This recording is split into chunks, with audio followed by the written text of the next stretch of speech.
Hello and welcome to Dialogue. China's lunar probe Chang'e 5 returned to Earth early Thursday morning, bringing with it the first samples collected from the moon in 44 years. So what were its main missions and breakthroughs, and what are China's plans for space, and how could international cooperation be better encouraged? To talk about these and more, I'm joined in the studio by Professor Yang Yuguang from China Aerospace Science and Industry Cooperation, and via Skype, Sir Martin Sweeting, Executive Chairman of Ceres Space Center and Ceres Satellite Technology Limited in England, and Professor Bernard Foying, Director of the International Lunar Exploration Working Group, Euromoon Mars in The Hague. That's our topic. I'm Zhou Yue.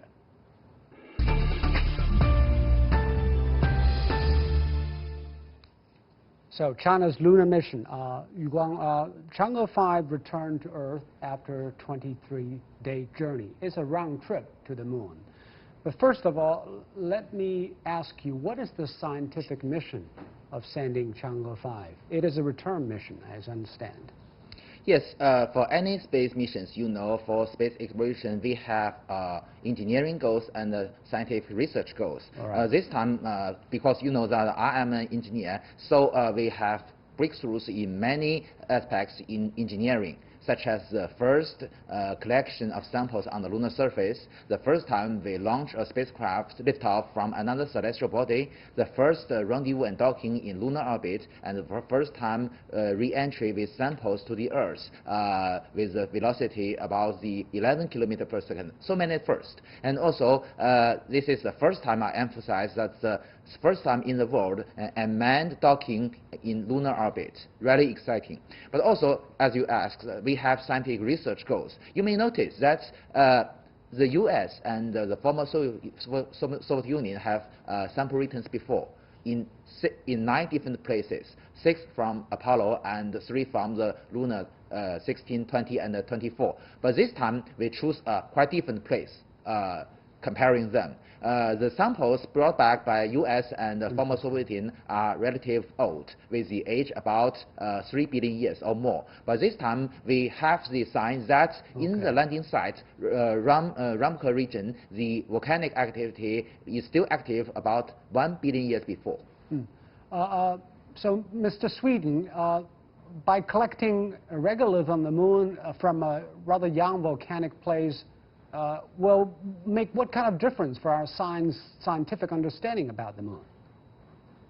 Well, my main interest is also in the technology, and we have our experts here, Bernard Foying, on the lunar science. But it's quite clear that by gathering samples of the lunar regolith from different sites, we will get much greater insight into the early formation of the moon, and to add to the overall body of scientific knowledge. But I'd like to amplify what Professor Yang Yuguang said, that the technological achievement alongside the scientific knowledge is quite remarkable, because this is a very difficult technological challenge.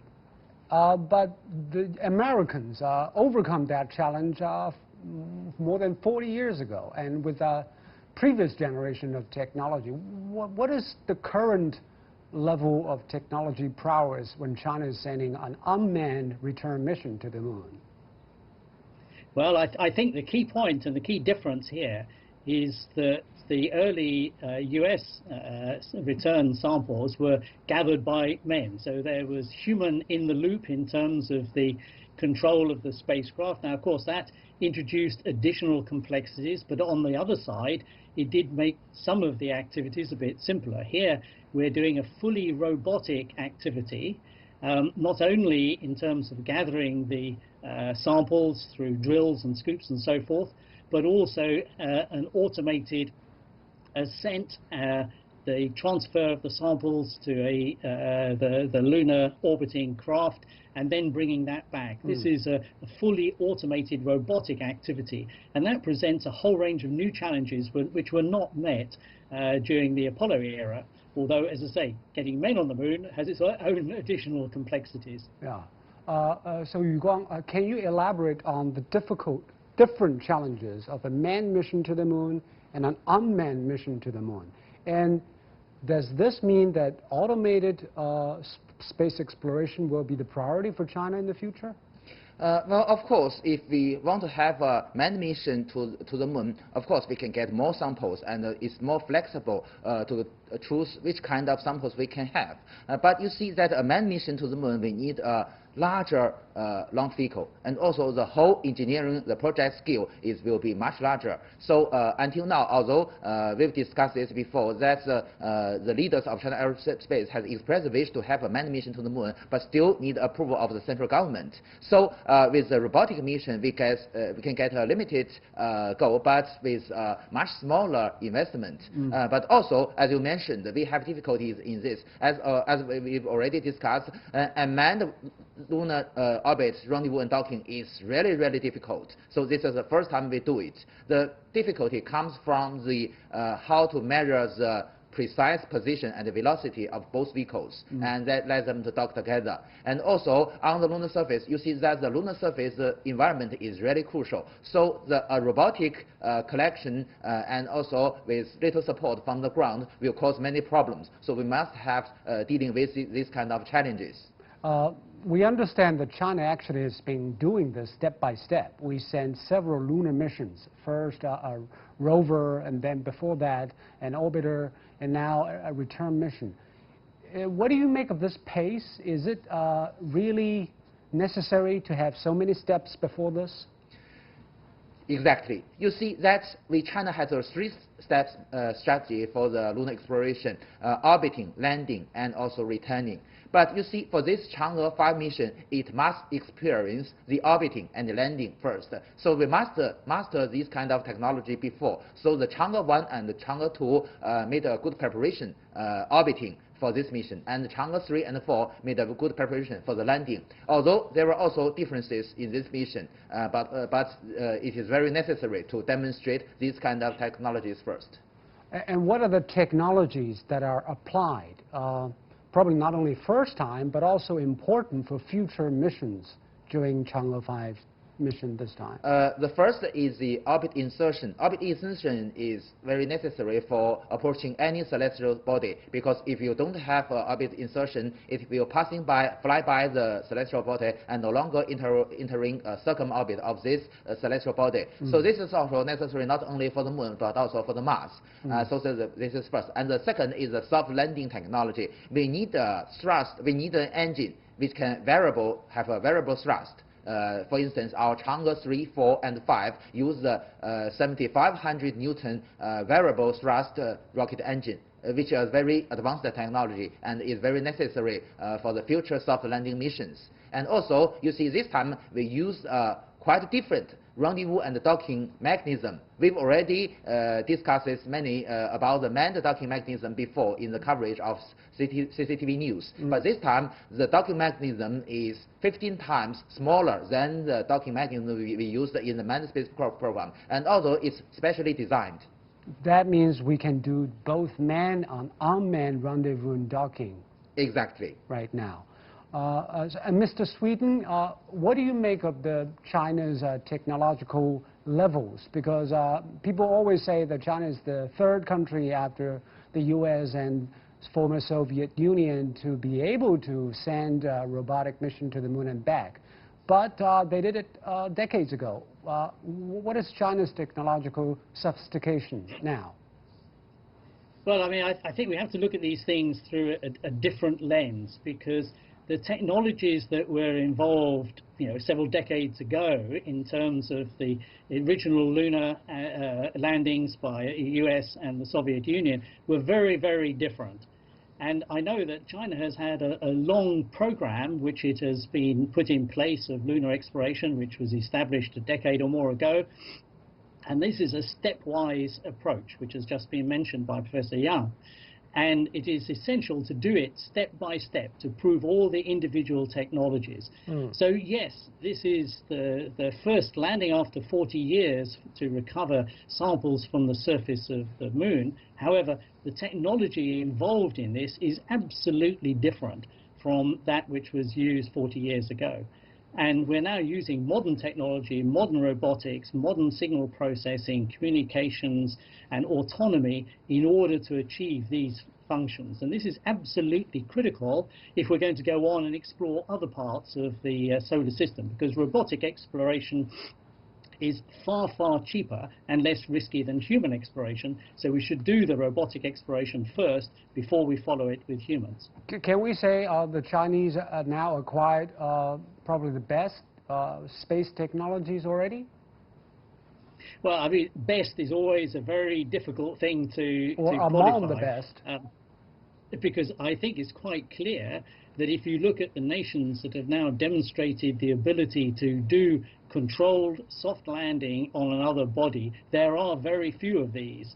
European Space Agency, the US, and so forth. Right. So I think we can clearly say China is now in that ranking of leading nations. And Bernard, this time Chang'e 5 landed on December the 2nd in a region known as Moon's Rimker.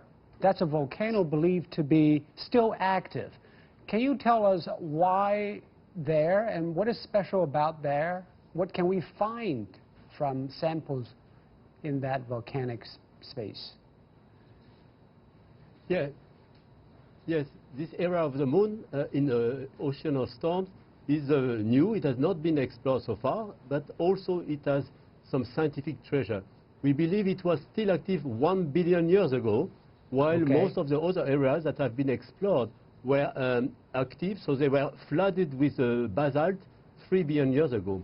And here we have access to a very atypical region on the moon, which has a plume of magma that came from below. It has also some radioactive element. It's a very special region that we have not explored. It's a different type of volcanism also that we have seen in other parts of the moon. So can it say the history of the moon about the better? internal structure? Is that the intent?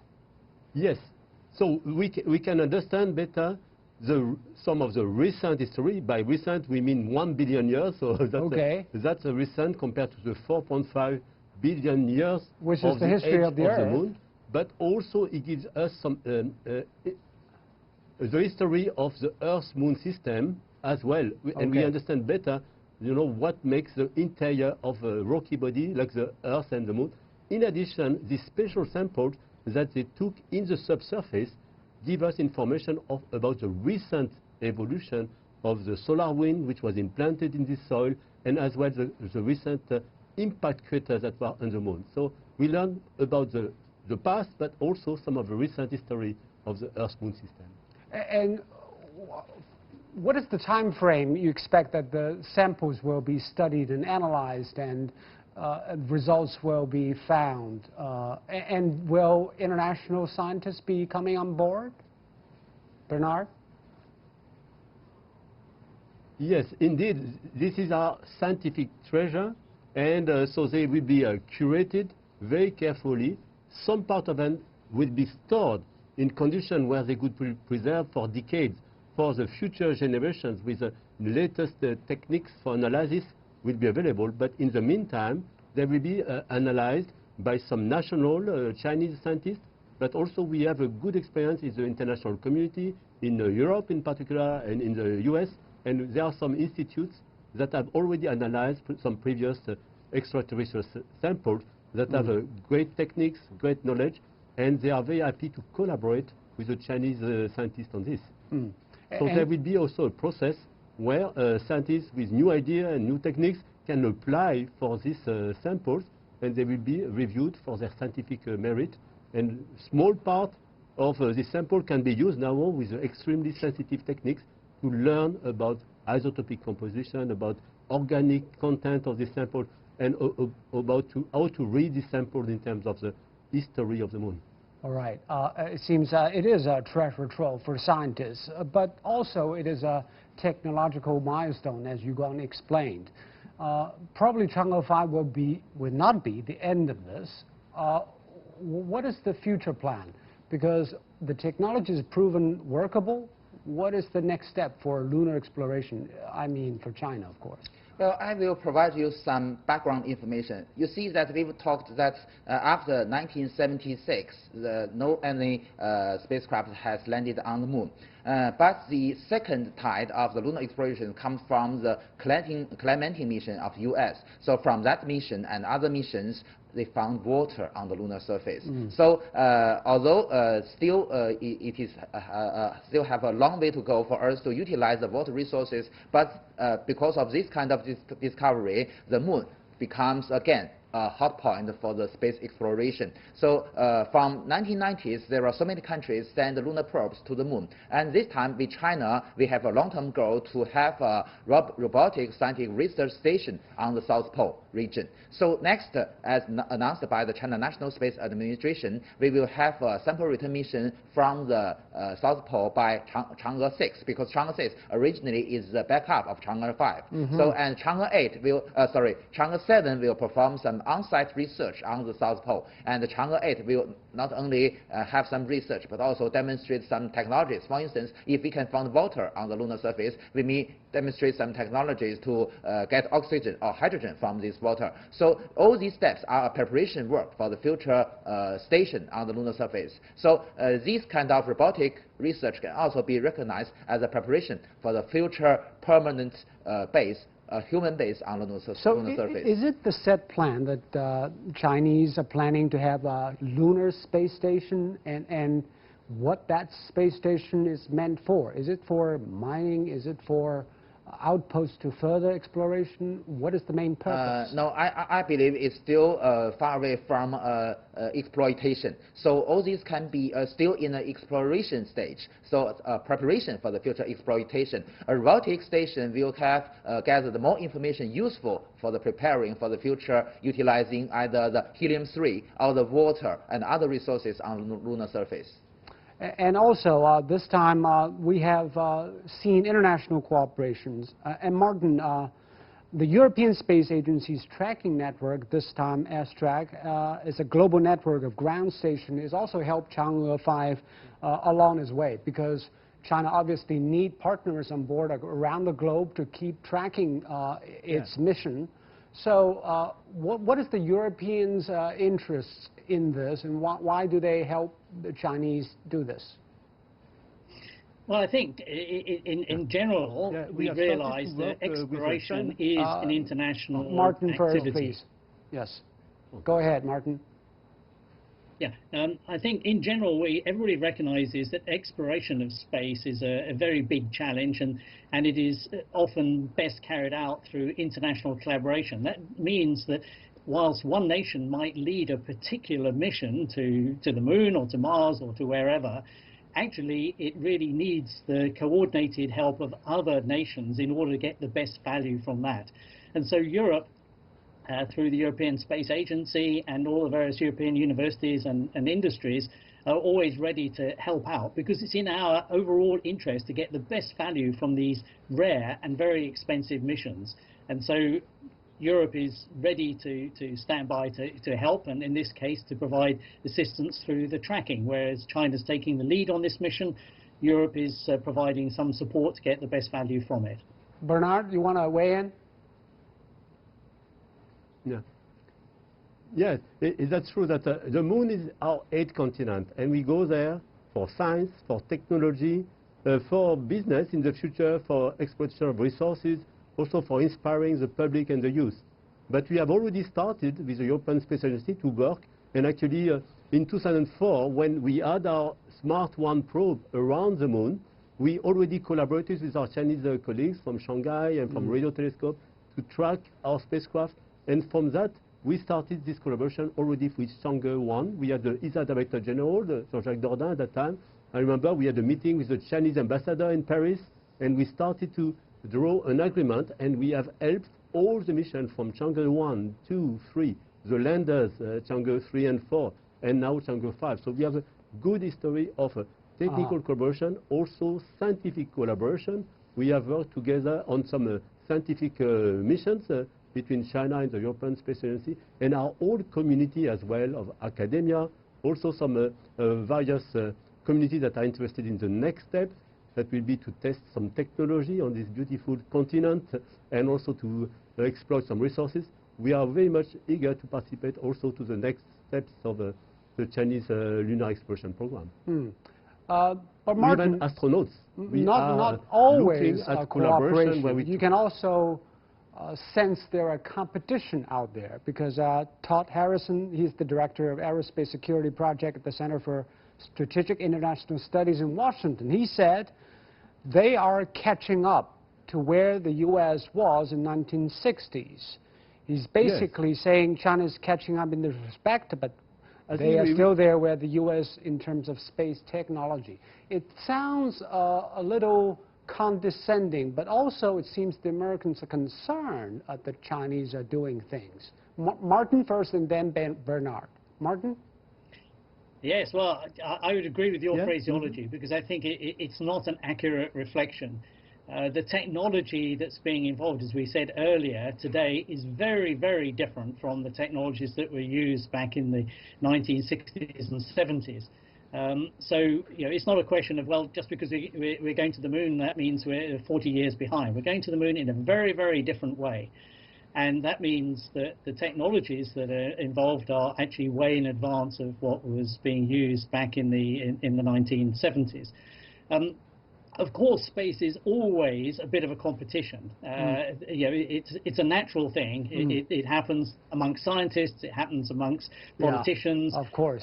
And so this is a natural process. And Bernard, your view of the rivalry between Chinese and Americans now in space? Okay, China, America, Europe, I think there is a race. And I think it's good that there is a race. There is a race, I would say, let's have an Olympic race where everybody tries to be the best of what they can achieve with new technologies, with their minds, but also more effectively, because also we have to use taxpayers' money to do that. So we have a race to do things better, more performant for our own development. And at some stage also, we can cooperate, and particularly on the moon, because it's a continent, we can put various assets in different places, coordinate how we live in this village, and from this different race, we are going to do something which is even better for the benefit of everybody on the world. Well, but the question is, can rivals cooperate in some areas if they choose to? We've also collected some opinions from social media's users on this.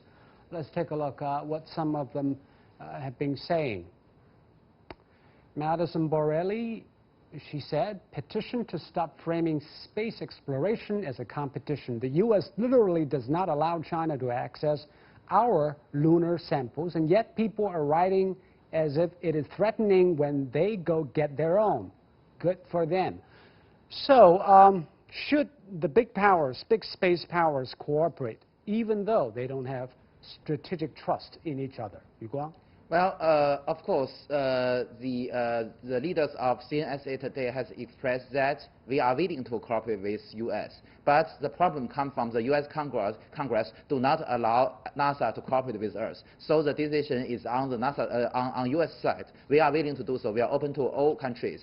And also, I should emphasize again that because we develop these kind of projects according to our own needs, to developing our, promote our high technologies, to have scientific research, not political driven. So I think it is, China never have a competition with other countries in these kind of space explorations. From the scientific research aspect, they do have a race, because you see that in scientific research there is only top one, no place for top two. So you see that is the reason we land the landers and the sample return vehicles in different places. But the question is, yes, the U.S. Congress forbid NASA to cooperate with China, but will China cooperate with NASA? Or American scientists, because China began constructing a space station this year with the aim of having it operational in 2022. Will Chinese space station be open to American scientists? Of course. The China space station is open to anybody of the world. I can show you another example. During the soft landing of the Chang'e 4, the U.S. has informed us that they hope that they can get the time and the coordinate of the landing site, so they can use their lunar reconnaissance orbiter to monitoring this feature. So this has a very good meaning in scientific research. But it is a pity because the window of the landing, so the lunar reconnaissance orbiter doesn't do this. But the China scientists do provide the time and the coordinate of the landing site before the landing. Another example is that the lunar samples collected by Americans were not open for Chinese scientists to research on. Will China do the same to Americans? Actually speaking, in 1978, the U.S. government gave us 1 gram of lunar samples from the Apollo 17 mission. So they already gave us some as gift. So in the future, I believe that the CNSA will issue the policy of which scientists who can deliver applications to ask for getting these samples for scientific research. I believe that will including scientists from other countries, including U.S. Martin, there is another competitor joining this. That is private businesses, entrepreneurial companies like Blue Origin, SpaceX. They have increasing capabilities of sending stuff and people into space. What do you make of the landscape of space travel? Well, it's really moving quickly, and I think one point to make about the lunar habitation is that the moon is a stepping stone to Mars, not because we need to go there for orbital dynamics, but we do need to be able to demonstrate that we can have prolonged human presence on the moon and manage that process safely, and to check out all the autonomous systems and life support systems and so forth that we're going to need for the very much longer journey to Mars, where you can't come back in a couple of days. It takes many months. So the moon is an important exploration stepping stone to Mars. And when you see the private ventures of SpaceX and Blue Origin, their goal is Mars, but moon may well be the stepping stone to demonstrate and prove all the technologies that are needed for the safe Mars journey. Bernard, do you think private businesses might help the space endeavor or make it more complicated? I mean, yes, the stakeholders have to be involved, and the new one from the commercial space that are developing launchers which are more effective, also which are more economical, and also they have this vision to bring humans to the moon and Mars. This is helping. This is creating a landscape where we will have benefits not only for the scientists, which I think are good also to satisfy, because the scientists are also the group that is going to share some of the data, that they are like ambassadors for peace all over the world. But also we are going to develop advanced technologies, we are going to develop a business, and we are going to inspire people from all over the world, inspire some of the brilliant minds that are in all continents to innovate, to use some of this data. And from our point of view, I think that in Europe, we work with everybody. We work well with China. We had a number of programs together. Thank you. And from the science area, and also there will be new techniques that will be developed. It seems in the space arena, the more the better. Well, thank you very much, Bernard, and thank you, Martin. Thank you, Yuguang. And you've been watching Dialogue here on CGTN. I'm Joe in Beijing. Thank you so much for watching. Goodbye.